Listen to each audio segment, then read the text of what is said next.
Well, hello, everybody. Welcome back to Finspire's Focus on the Markets third quarter 2023 edition. I'm Chris Karam, Chief Investment Officer with Finspire. And you might say, hey, Chris, I've been watching a few of your videos here, and what's with the t-shirt? I'll get to that at the end. It's all in the name of celebrating America, but with a twist this time around. So let's get into it to take a preview of the second half of this year. All right, let's get into the outlook and opportunities. Look, the economy held its own in the first half. Everybody was expecting this delayed recession or this recession to keep coming. That's been delayed. But there is a definite battle between the goods performance and the services sector performing. As one's performing well, the other's declining. And that's led us to very slow but steady growth. It also leaves us a little bit anxious about what's going to happen in the future. So as a result of that anxiety, there's still some opportunities, not just in the equity market, but also in fixed income and money market instruments, especially as short-term interest rates continue to climb. More on that in a moment. The Federal Reserve has spoken. So today, the Federal Reserve said that they're going to raise short-term rates by 0.25% again. That's going to take money market rates well north of 5%. In most cases. But what that also means is, okay, the tech sector has done really, really well. What if the Federal Reserve says we're going to take a pause for an extended period of time? And if they do that, that could allow the equity market to continue to develop and move higher. But if that happens, look for not just the tech sector to continue to do well, which it really did in the second quarter of this year, but look for some of the underappreciated sectors to start catching up and have this rally starting to broaden out into other sectors and other positions, which really haven't benefited from the results so far in the first half. All right, U.S. versus non-U.S. It was a good relative year last year for non-U.S. stocks. They outperformed the U.S. last year in 2022. It was a good first quarter of the year for non-U.S. stocks relative to the U.S. as they outperformed in the first quarter. The U.S. outperformed international equities in the second quarter of this year. However, international equities have less of a reliance on the tech sector, so their rallies are much broader. And look for performance overseas to continue, especially as different parts of the world continue to grow economically, perhaps at a quicker rate than here in the United States. All right. So when we look at the first half summary, S&P 500 up 16.9% in the first half of the year. I mentioned those international stocks, 12%. Balanced portfolios, almost double-digit returns in the first half of the year alone. This is great. Small cap instruments, small cap equities, which were really lagging towards the end of the second quarter, started to perk up, and they've actually had a good July so far. And then you see fixed income. Fixed income was positive in the first quarter. It's only negative in the second quarter. Still positive year to date on the fixed income index. However, it was down a little bit in quarter two of this year due to rising rates. And rising rates in this case were because the economy outperformed and earnings and corporate earnings were a lot better than anticipated, which means that the equity market was moving higher and fixed income and bonds had to really compete with stocks for those investable dollars, and exchange had to offer higher yields. Now, the classic get your slice of the pie in the form of diversification, we believe in that more than ever. Speaking of pie, apple pie. Nothing more American than apple pie, right? Maybe not. Actually, apples are not native to the United States at all. They're actually native to Asia. They made their way to Europe. And then in the 14th century, there was a British cookbook that really first articulated how to make apple pie. So amazing. So when someone says to you it's as American as apple pie, give that a thought, because maybe not. All right, let's go to what we're anticipating economically. Now, clearly, there's a little bit going on in this chart, but leading economic indicators are now showing recession, or showing recession indicators. They're showing a decline in their progress. And every time that happens, each time in this chart, you can see that happens. That's been a leading indicator to an ultimate recession. It's not just the leading economic indicators, but it's also this yield curve where short-term yields are much higher than, say, the 10-year Treasury yield. And that spread also is indicating recessionary or slower economic times ahead. We may end up dodging a bullet from a significant recession, but the indicators, one of the reasons why it's been so projected, why the prognosticators have been saying recession's coming, is because of these indicators fading. And also in combination with the yield curve where it is, because if the yield curves are offering you short-term return or short-term interest at a rate that is 5%, or after the Federal Reserve today, maybe north of 5%, then it's hard to allocate more and more capital to other investment instruments like stocks to generate the return that you need. So what do we need? We need some fireworks. We need some fireworks in this economy to get it going again. And fireworks are a great way that we celebrate every year during the 4th of July. Well, how did that happen? How did that come to be? Well, John Adams, who, of course, was a fascinating guy, not just our second president, but also right after during the session where the 13 colonies came together to sign the Declaration of Independence on July 2nd of 1776, John Adams got very excited, went to the floor and said that July 2nd should be celebrated with pomp and parade, games, sports, guns, bells, bonfires, and illuminations from one end of the continent to the other, from this time forward and forever. So the concept of having fireworks on July 4th, although fireworks are really old, really is attributable to John Adams demanding pomp, circumstance, guns, bells, and bonfires, and illuminations. And so there we have fireworks ever since. And then fireworks really took off about a couple decades later, actually after the War of 1812. They became even more really embedded into our society. And that's why we have fireworks today. How about that? All right, let's talk about the labor market, because the labor market is really holding this economy together. The demand for jobs is still very high from employers. The unemployment rate is very low. Wage growth, however, is starting to decline, as you would expect, as inflation comes down. Now, inflation has a cumulative effect. We'll talk more about it in a moment. And so people are a little bit anxious about this because maybe their wages haven't kept up with the rate of inflation. It's almost impossible to do that with the way inflation really took off last year, with CPI peaking at 9% last year. Still is creating lots of challenges in the labor and the wage market. But this is the one area that has not yet cracked, and it may not crack. In order to get us into a prolonged recession, you might have to see unemployment rate go up. But so far, employers have been hiring, and the unemployment rate has remained low. So that later this summer, of course, we'll be celebrating Labor Day. Well, how did Labor Day come about? And it's actually a battle of Maguires.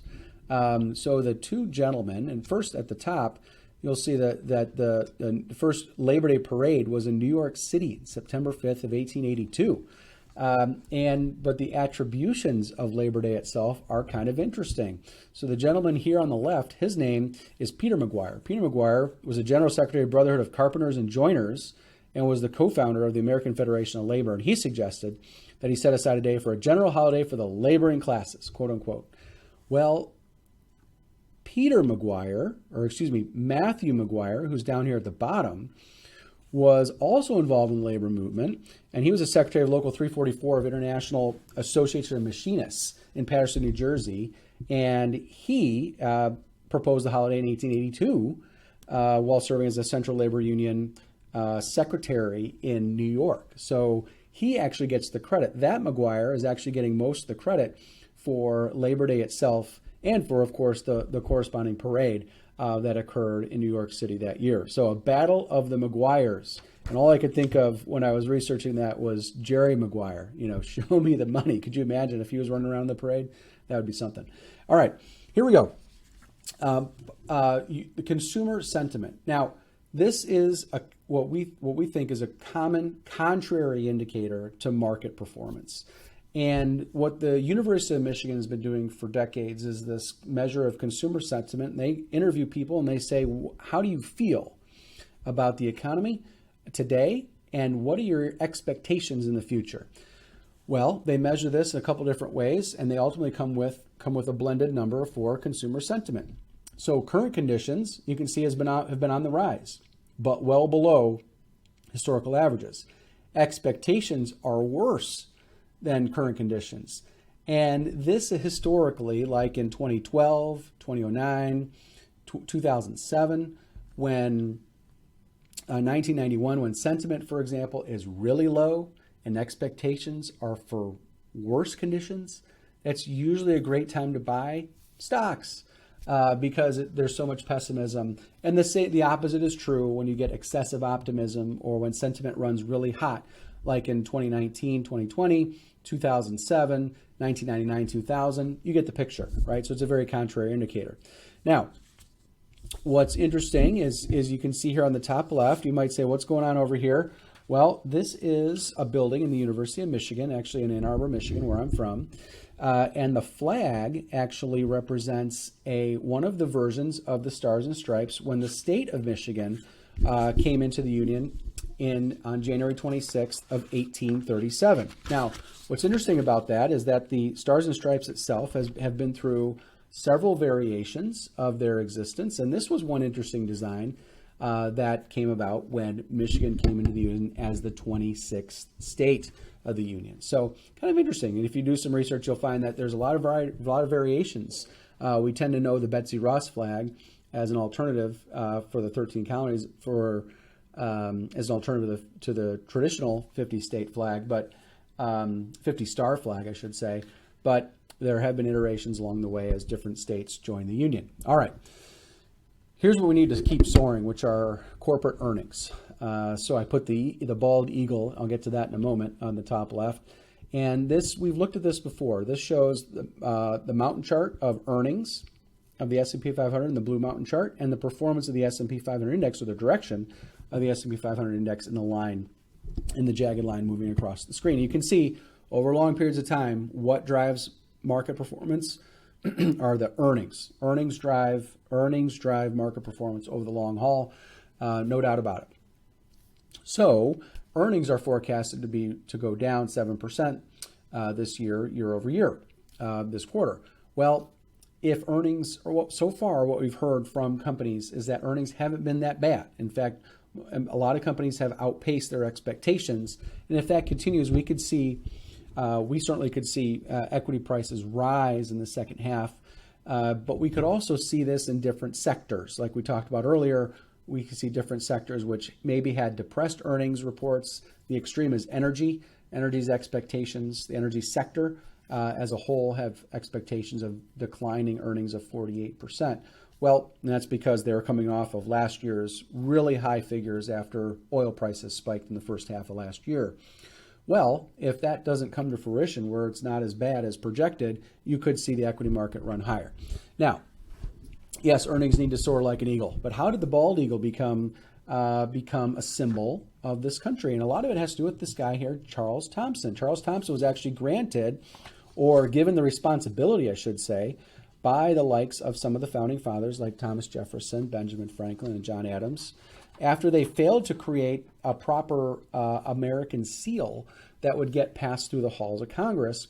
They turned over a few committees over to this gentleman, Charles Thomson, and he's the one actually responsible for coming up with the bald eagle as a national symbol. So you don't hear a lot about him, but he was an important figure about bringing the bald eagle as an American symbol from that time moving forward. So kind of interesting part of history. Again, celebrating America with a twist. All right, earnings and valuations, always interesting, right? We see we always get the question: is the stock market too high? Is the price too high? Are the earnings okay? Is this going to go there and this going to go there? Where are the opportunities overseas and globally? This chart sort of puts it all into one for you, and we did feel certainly that. Yes, U.S. large caps, yes, they are the more expensive because they've been bid higher because growth and technology stocks are a big percentage of the U.S. Equity market. It's not as prevalent in other markets around the globe, and that speaks to America's uniqueness of our ability to generate or produce innovative companies and innovative technologies to drive us to the next level, a la artificial intelligence, which is really what the first half was all about and why those valuations were driven higher in the U.S. large cap space. But you can see lots of opportunities. So if you have the bars represent earnings per share growth estimates, and the diamonds represent the price to earnings ratios, of those different regions of the world of their markets. And you can see outside of the U.S. large caps, yes, you still have opportunities, whether it's overseas. You can see opportunities in Europe, Japan, emerging markets. And with that, that's why we say that diversification is critically important. But I want to talk a little bit about this small cap segment here a little bit. And yes, small caps have surged, and yes, they can have a very good rebound, especially if we avoid a significant recession. But McKinsey, and I put the I Love New York here sign because when you go public, New York City is still the epicenter of the financial world.